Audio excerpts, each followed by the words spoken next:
Way too much. All right, Mad Coach here, and I'm with Rudy, but we call him what is it? The Demetrius Red Nose Rudolph, and he's coming off a win at Lightning Strikes this past Saturday. That should have been a stoppage, but he got a unanimous decision, and so we're just gonna kick it about his fight. Rudy, tell me what's going on with your brother. Nothing much. It's week after the fight, just relaxing a little bit, taking it easy, but not taking it off too much before hopping into the next one. So, give us some feedback in terms of preparation, what you were feeling during the fight, and what you felt after the fight. Prepping up to the fight was different. It was a tough camp, more so mentally than anything else. It was a little different, but once I got to the fight, I was good. Stayed calm for the most part, which is something I wanted to work on this time around. Because my last fight, I was too head hunting, but I do a lot better when I'm relaxed. So I went in relaxed this time. So you moved to 2-1. So what's next? What are we looking at in the near future and maybe long term? Championship goal, world champ, or just want to do it for fun?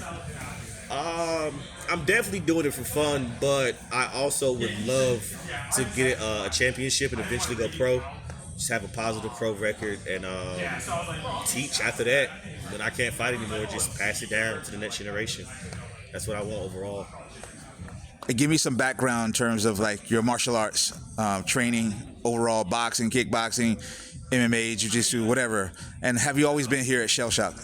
Yeah, this is the first gym I've came to. I've been here for 3 years, and my first, art was wrestling in high school, but it was only for a year. I did it just to stay in shape outside of football, but other than that, I boxed the backyard, but I didn't learn any real technique.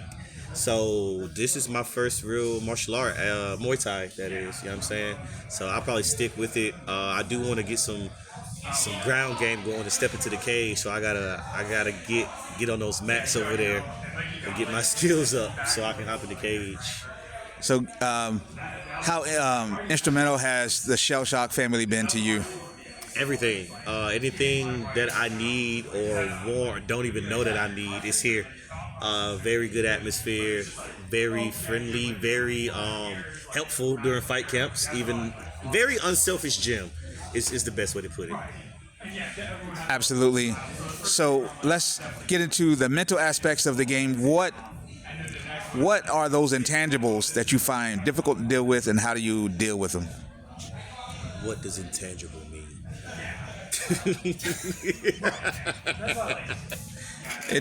Intangibles are those things you can't give a definition of quality to, but they it's like a random impact on the fight, emotions that may come up,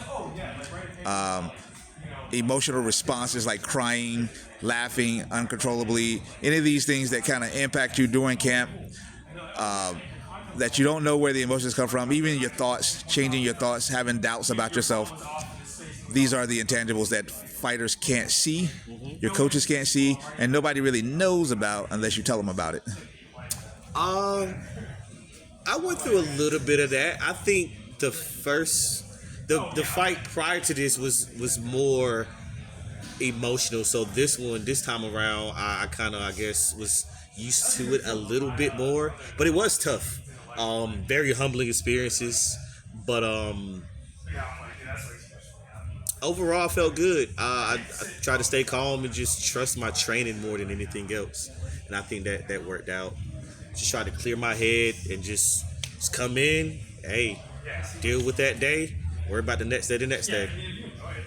So at the fight, you seem to be very big on your showmanship.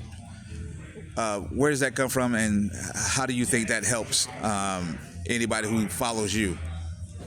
Well, when I first started training, my coach, Josh, told me that as fighters, we're entertainers first nowadays.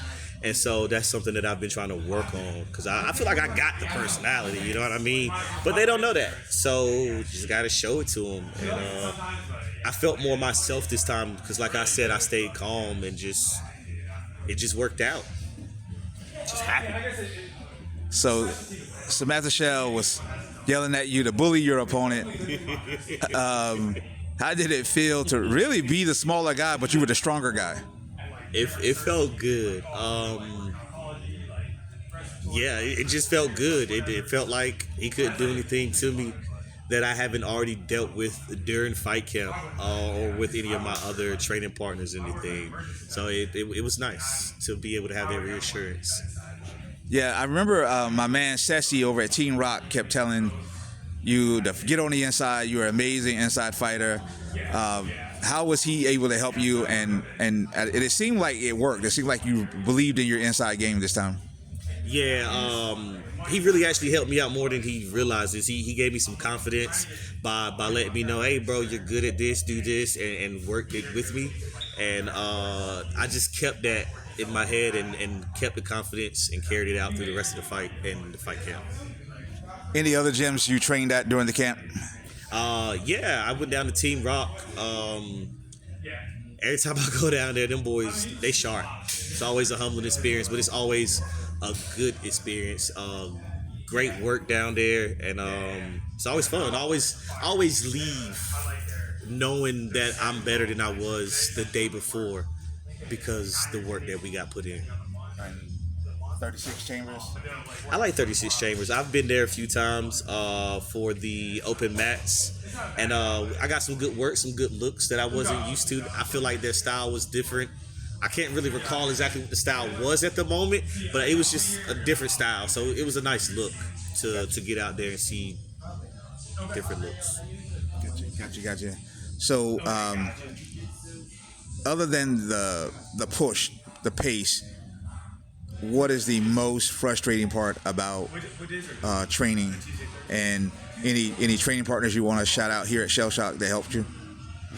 I'd like to shout out my guy TJ, my boy Charlie, Sam, and my boy Amara that popped up out the blue for me. Yeah, I think he's out in Africa or doing missionary. He's doing something. So, but yeah, I like to shout them out. They really helped me out a lot, and it's when you got good training partners, it's like you standing in front of someone else that's not as good. It's like it's a walk in the park. You know what I'm saying? Because you're used to tougher. It's good. And we can't forget the big kahuna, John Schell. Reached out to me and said, hey, I want you in on these camps for next few months. Just kind of make sure you guys stand on track. And I want to reassure him that you guys are, But it is easy to get off track a little bit, especially after coming off a very impressive weekend. And one of my biggest comments lately has been, what usually hurts you a lot of times is your success. So the key is to rein all that back in and refocus. So what are you doing to refocus this week? I'm going to just take it easy, get back to the drawing board. I enjoyed the win, but I'm going to go ahead and reset, you know what I'm saying? Take that win as what it was and face the next task all over, with a fresh start, with a fresh look on things. Gotcha. All right, Rudy. Appreciate your time, appreciate your effort. I am Coach Sess, and you've had words with the bad coach.